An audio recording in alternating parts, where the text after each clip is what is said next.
এক বাটি দুধ দিয়ে 70 জন মানুষের পেট ভরানো কি সম্ভব? হ্যাঁ, আল্লাহ পাক রব্বুল আলামিনের অশেষ নিয়ামত ও রাসূল পাক সাল্লাল্লাহু আলাইহি ওয়াসাল্লামের বরকতে এমনই একটি ঘটনা ঘটেছিল 1400 বছর আগে মদিনায়। ইসলামের সবচেয়ে বেশি হাদিস বর্ণনাকারী সাহাবী হযরত আবু হুরায়রা রাদিয়াল্লাহু তাআলা আনহুর সাথে ঘটেছিল এমন একটি করুণ নির্মম মজার ঘটনা। এই ঘটনাটি হযরত আবু হুরায়রা রাদিয়াল্লাহু তাআলা আনহু নিজেই বুখারী শরীফের 6452 নম্বর হাদিসে বর্ণনা করেছেন।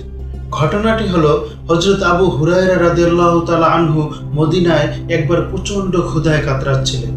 এমন ক্ষুধা যে উনি দাঁড়িয়ে থাকতে পারছিলেন না।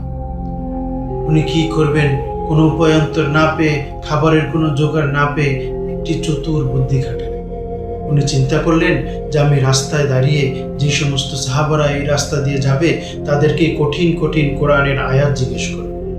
তারা যখন আমাকে কোরআনের আয়াত বুঝিয়ে দিবেন তখন হয়তো তারা কেউ আমাকে খাবারের জন্য আমন্ত্রণও করতে পারে।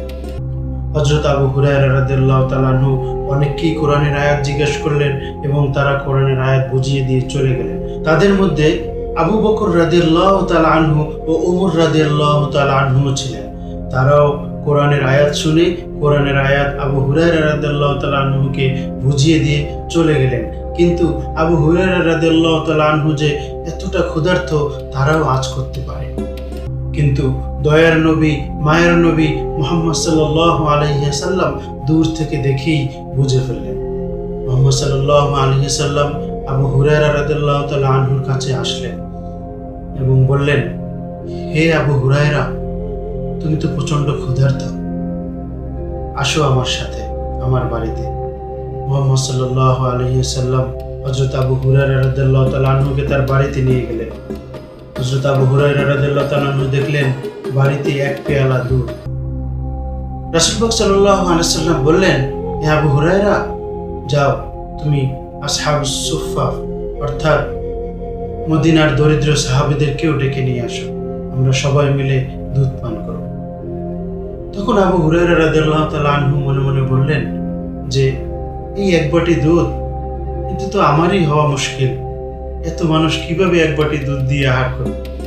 যাক, আল্লাহ পাক রব্বুল আলামিনের নবী, হয়তো ওনার বরকতে অলৌকিক কিছু ঘটতেও। তখন হযরত আবু হুরায়রা রাদিয়াল্লাহু তাআলা আনহু সেই দরিদ্র সাহাবীদেরকেও ডাকলেন। মুহাম্মদ সাল্লাল্লাহু আলাইহি ওয়াসাল্লাম সবাইকে লাইনে বসালেন এবং আবু হুরায়রা রাদিয়াল্লাহু তাআলা আনহুকে বললেন, আবু হুরায়রা, সাহাবাদের সামনে দুধের পেয়ালাটা আগিয়ে দাও। হযরত আবু হুরায়রা রাদিয়াল্লাহু তাআলা আনহু সাহাবাদের সামনে দুধের পেয়ালাটি দিলেন। এক এক করে সমস্ত সাহাবারা দুধ পান করলেন। সকলে পেট ভরে দুধ পান করলেন। সকলের ক্ষুধা নিবারণ হয়ে গেল। বাকি রইলেন আবু হুরায়রা রাদিয়াল্লাহু তাআলা আনহু এবং মায়ের নবী মুহাম্মদ সাল্লাল্লাহু আলাইহি ওয়াসাল্লাম।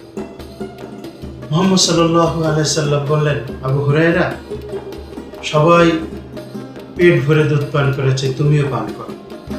আবু হুরায়রা রাদিয়াল্লাহু তাআলা আনহু দুধে চুমুক দিলেন। দুধ পান করে আবার মুহাম্মদ সাল্লাল্লাহু আলাইহি ওয়াসাল্লামকে দিলেন। মুহাম্মদ সাল্লাল্লাহু আলাইহি ওয়াসাল্লাম বললেন, না আবু হুরায়রা, তুমি আরো দুধ পান করো। আবু হুরায়রা রাদিয়াল্লাহু তাআলা আনহু আবার পান করলেন। মুহাম্মদ সাল্লাল্লাহু আলাইহি ওয়াসাল্লাম বললেন, না আবার পান করো।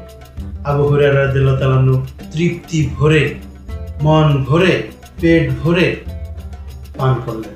পান করার পরে রাসূল পাক সাল্লাল্লাহু আলাইহি ওয়াসাল্লামকে বললেন, হে আল্লাহর নবী, আল্লাহর কসম, আমার পেট পরিপূর্ণ হয়ে গিয়েছে, আমার ক্ষুধা নিবারণ হয়ে গিয়েছে, আমার তৃষ্ণা নিবারণ হয়ে গিয়েছে, আমি আর পারবো না। হে মায়ের নবী, নিন আপনি পান করুন। তারপর মুহাম্মদ সাল্লাল্লাহু আলাইহি ওয়াসাল্লাম দুধের পেয়ালায় চুমুক দিয়ে বাকি দুধটুকু পান করলেন। এই ঘটনা থেকে আমরা কি শিখতে পারি? এই ঘটনা থেকে আমরা শিখতে পারি, আমরা যদি আল্লাহ পাক রব্বুল আলামিনের উপর তাওয়াক্কুল করি এবং মুহাম্মদ সাল্লাল্লাহু আলাইহি সাল্লামের দেখানো পথে চলি, আল্লাহ পাক রব্বুল আলামিন আমাদেরকে কখনোই নিরাশ করবেন না।